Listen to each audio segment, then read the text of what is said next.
to have a few notes. I was asked to look at how the challenges facing the food industry today and how we would compete, because there's a lot of challenges coming down with Brexit, all of those things. If I had the answer to all of that, I wouldn't be here. I'd probably be somewhere else. But what I did think, there is a major challenge for the food industry, which is the world's population is going to add about 2 billion in the next number of years. And we have a choice. Do we go down the volume route, or do we go down the specialist route and try and create a unique product for Ireland? Now, we've already started doing that. But really what I tried to do is, from my experience as a food retailer growing up over the years, was to point to some of the areas that I think we could go down as a food industry. And it affects everybody here. Obviously, spending 25 years in a supermarket business, food is an exciting business. You get to see everything. You just never know. A lot of my life ended up being taken up with food safety challenges, because you'd get a call on the day to say something terrible has happened, and you'd have to go and find out what it was, and learn very quickly, and take the correct steps. And the important thing was you needed to take it very quickly. I think, I suppose what I'd like to start with, because I've called it Mind Your Reputation, is how we lost our reputation but managed to get it back again.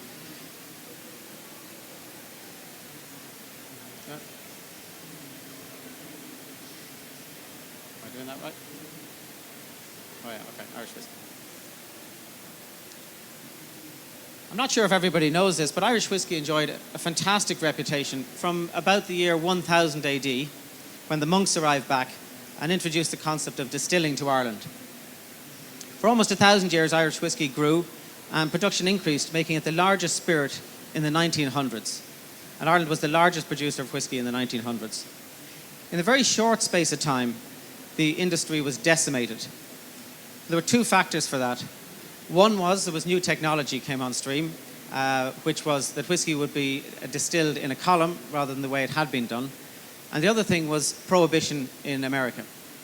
And what happened was that Irish whiskey was the brand leader, but because people wanted to, I suppose, buy into that brand, they sold cheap whiskey as Irish whiskey. And so by the time prohibition finished, Irish whiskey had a terrible name. And by the 1970s, we were down to 2 distilleries left in Ireland. But there is good news. Since then, Irish whiskey has started to come back.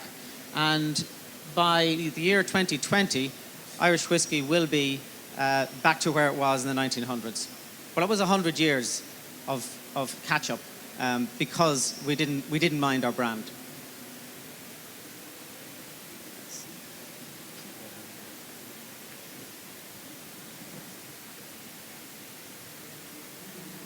Might have been easy to have a podium here. Okay, so reputation loss can take a long time to regain. So in the cut and thrust of business, it's often easy to lose the sight of the big picture. We talked about the threats of Brexit. I don't know what Brexit is going to do. I don't know what Brexit means, but we might find out over the next year or so. But I think it's going to take a long time to work out. But businesses, I suppose, like companies, have to find a way to compete. And the most dangerous thing is to be in the commodity business. If you take the oil business, for instance, and you're an oil producer, you have to take the price of oil, no matter what that means. And if losses come from it, that's so be it. You have to take it. And also, I can't imagine an Apple Green giving you a choice at the pump between Saudi oil and North Sea oil. Oil is oil, right? So, if you're a price leader, that's fantastic. But you have to make sure that you're able to maintain that position, not just the lowest price, but the lowest cost. Even Ryanair, the low-cost champion, has had to introduce more things to compete because people want to choose their own seat and things like that. So I think we are very lucky to be in the food industry, and we have a choice if we want to be in the commodity business or the product business.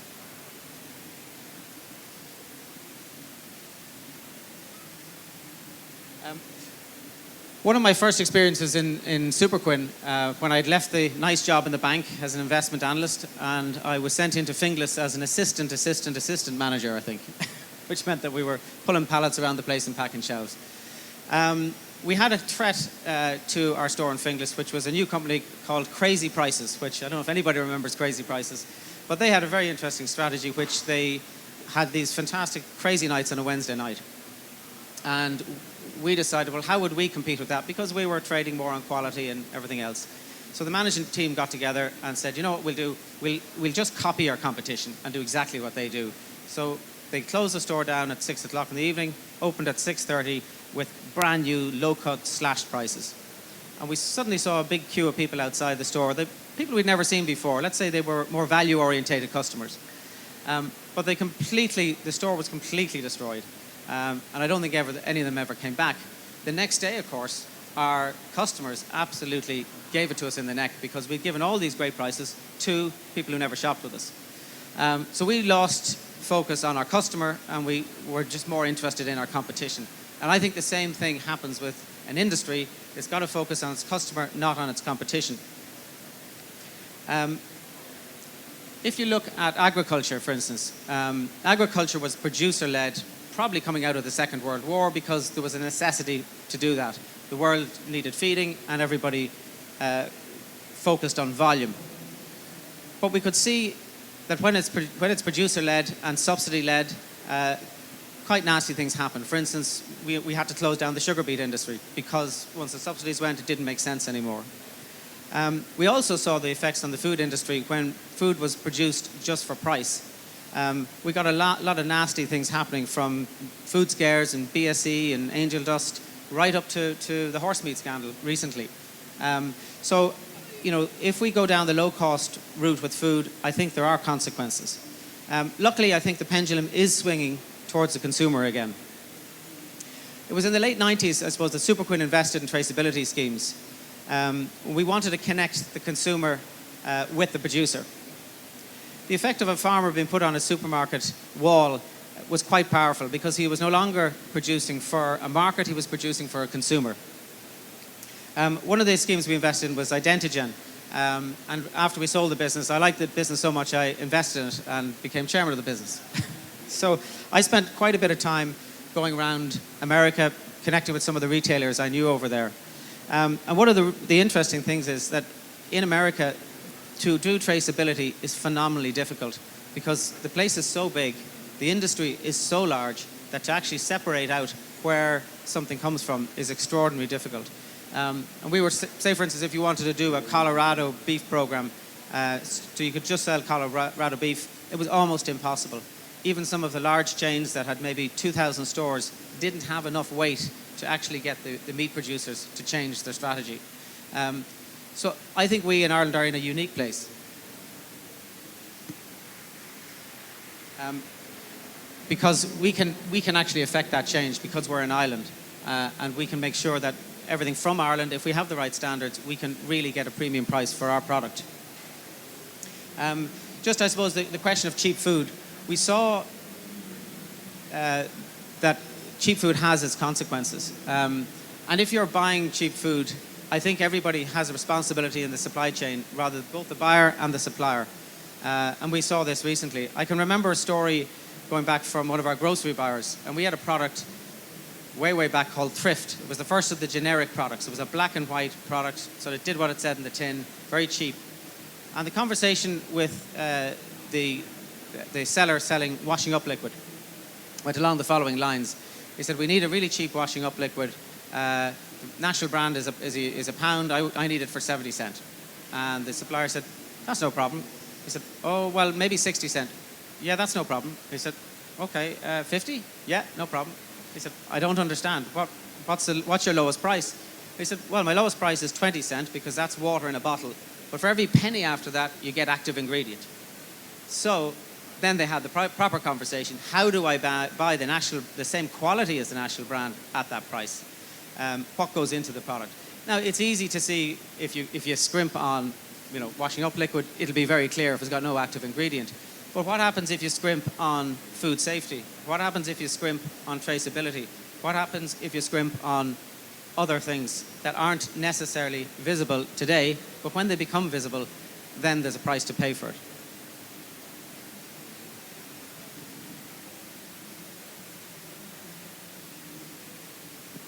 So just a little bit about Celsius. We talked today about the interconnected world, and there are less and less hiding places for those who are out there. So Celsius is a very simple system. It's effectively a digital food safety system. So today, most people still use paper and pencil. They check their fridges twice a day. They write it down in a notepad, and then they keep it in a filing cabinet, and then they go looking for it when the health inspector calls in. But luckily, the world has moved on, and there's a better system. But you have to be willing to accept the results. And we've certainly gone to certain places, and we see the utopian fridge that always operates at 4 degrees for months, and it's always written in the same handwriting. So you have to be, sometimes you have to be able to accept that the information that you get. I know we've been told our system didn't work because we got too many alerts. And this one occasion, all the alerts happened between 11 and 12. So we were a little bit puzzled, so we went to see why the alerts were happening between 11 and 12. And it turns out that the chef had his case of butter holding the fridge door open, so he didn't have to open the fridge as he went in and out to prepare the chickens for lunch. So all of those sort of things. But really the point about it is that if you're going to have higher standards, you have to be willing to move to those higher standards. And I suppose you put that together with DNA traceability, drones that can watch livestock, chips that record everything an animal has eaten, and there really is no hiding place for poor practices. So for the quality operator, this should be a godsend, because if it creates a level playing pitch, and if you are doing more to produce a better product, you really should get rewarded for that. But if you're taking shortcuts, you should get caught out, and that's partly what's happening.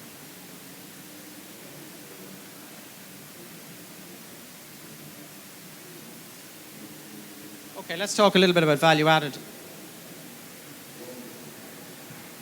Not sure, can you see that actually? They were meant to come up one after the other. The first picture on the right was, or the left, is a blank t-shirt, which is, pretty much a commodity product. The one beside it, you probably get double the price for. It doesn't happen overnight, but people read into a brand and they're willing to pay more for it. But you have to earn the right to have that brand. But which business would you rather be in the plain one or the one that you can get a higher value for? There have been some good examples in food where an industry has been transformed. If you take the powdered coffee market, for years, the big players slugged it out with instant coffee. And I don't know what the price for a spoonful of instant coffee was, but I'm sure it's not very high. And this company, Starbucks, started one store in Seattle, and the Maxwell House of this world were probably getting 3 cents for a spoon of instant coffee, and Starbucks were getting $3. So they completely revolutionized a whole industry. Now, the industry has come back, and people like the Nespressos of this world are probably getting a much higher price than they were in the past. But the question is, it is possible to create more value, and there is still a market for instant coffee, but which market, again, would you rather be in? And it's possible if you can do things differently in a better way, you will create more value. One of my favorites, which I think you'll indulge me with,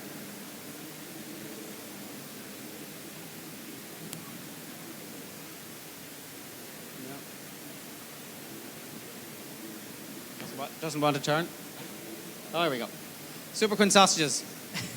This was, again, this idea came from a factory floor in Germany where the factory was making sausages, but on a Saturday they sold sausages at the back of the factory. And there was a massive queue outside the back of the factory. And we saw that and said, wonder, could we do that in Ireland, actually show people how sausages were being made in front of everybody, and create a product that people would actually want to buy.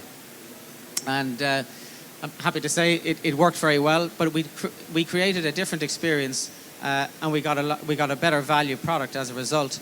But people could see how they were being made. There was no question mark what was in it. They could see it being made in front of them. And Super Quinn sausage is still going strong today, and they're in all 700 Musgrave stores around the country, so delighted to see that.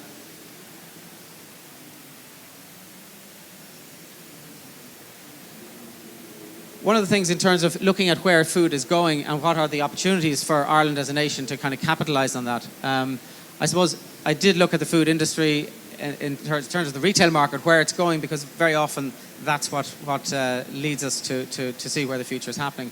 I spent some time on a group called the Coca-Cola Research Group, and we looked at what were the trends happening in food retail. And we saw a lot of things that are it's quite a number of years ago, but a lot of them are still there today. One of the big ones was the internet shopping.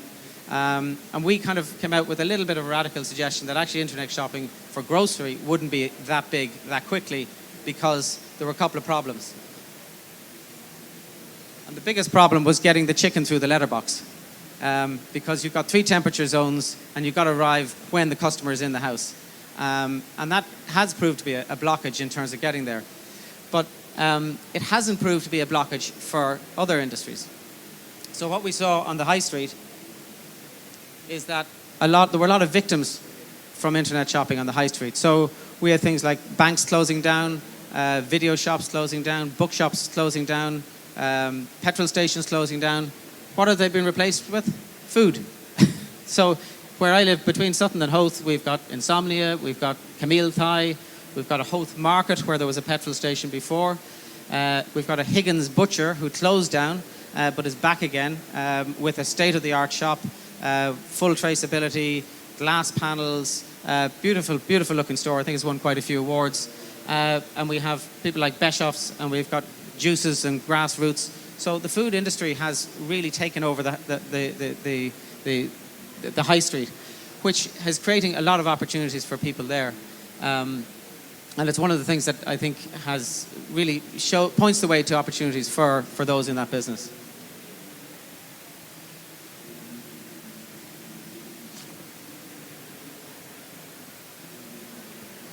At the same time, in traditional operators like discounters, for instance, discounters, this is a Serrano ham bought in Aldi for €69. Typically, you'll see these for 250, 300, €100 and more for the very premium ones. So discount isn't cheap and nasty. They have taken the market. So the poor, unfortunate retailer has been attacked on every side. He's got discounters on one side, he's got the food operators on the street, and where to go. Well, I suppose really what the point really I wanted to make was Ireland has a fantastic opportunity. There are people like SuperValue and Board Bia doing the Food Academy. I've been involved in Dragon's Den for the last couple of years, but also the Halo Business Angel Network. This is one of our latest guys, Walter Ryan Purcell, who's producing a gluten-free bread down in Cork. And that's Alison Cowser, one of my fellow dragons, who I think is here today.